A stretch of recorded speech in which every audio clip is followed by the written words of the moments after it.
Income tax slab के अंदर एक आम जन के मिडिल क्लास हाउस होल्ड के अंदर मनी इन हैंड बचेगा।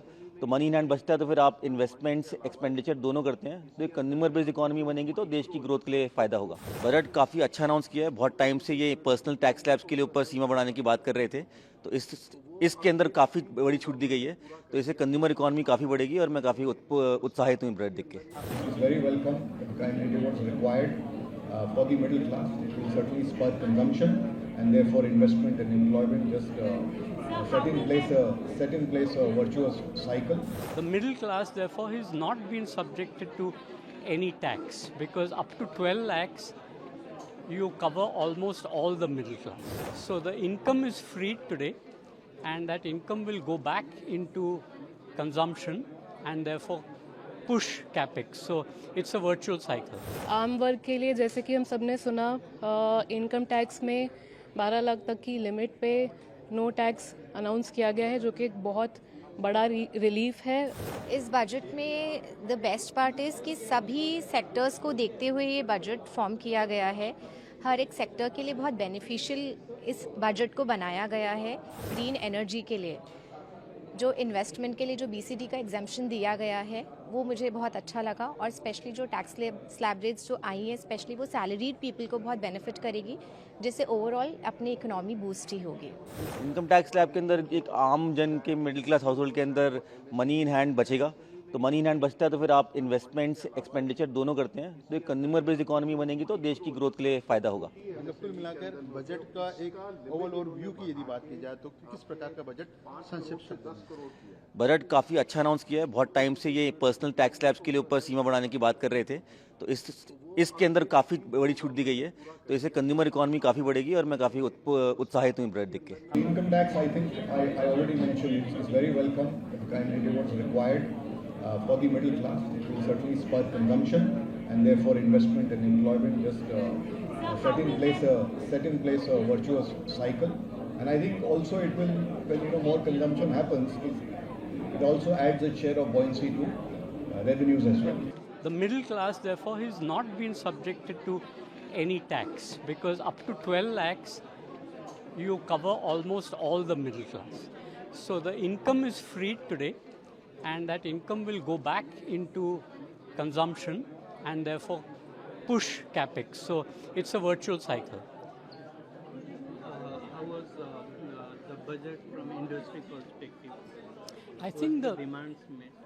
I think one of the most significant areas of growth is insurance, and they have clearly said that insurance segment is now raised to 100%. So all these enterprises which have got foreign investment will see sudden breakups.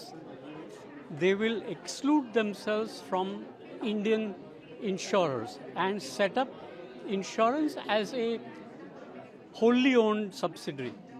That being the case, there will be a lot of insurance which comes into India, and that's a positive movement which you see. There are many segments which are covered, like for example fisheries, horticulture, so those are all receiving benefits. On the large front, I think the fact that there is this basic giving away of tax, both in direct and indirect taxes, where about 2,000 plus crores and foregone income is 1 lakh crores in direct taxes, that will make a difference in the way the income is pushed. आम वर्ग के लिए जैसे कि हम सब ने सुना, इनकम टैक्स में 12 लाख तक की लिमिट पे नो टैक्स अनाउंस किया गया है, जो कि एक बहुत बड़ा रिलीफ है आम आदमी के लिए, स्पेशली आज के यूथ के लिए। तो ये यूथ के लिए बहुत ही मोटिवेटिंग है। एंड मैं बात करूँ महिलाओं के लिए, तो मैं फोकस करना चाहूँगी एंटरप्रेन्योरशिप पे। काफ़ी फोकस किया गया है हमारे बजट में, एंड विमेन एंटरप्रेन्योर्स को डायरेक्ट बेनिफिट करने की बात की गई है। तो टैक्स स्लैब में जो परिवर्तन की बात की, एक नई घोषणा करी, उसको किस तरह देखते हैं?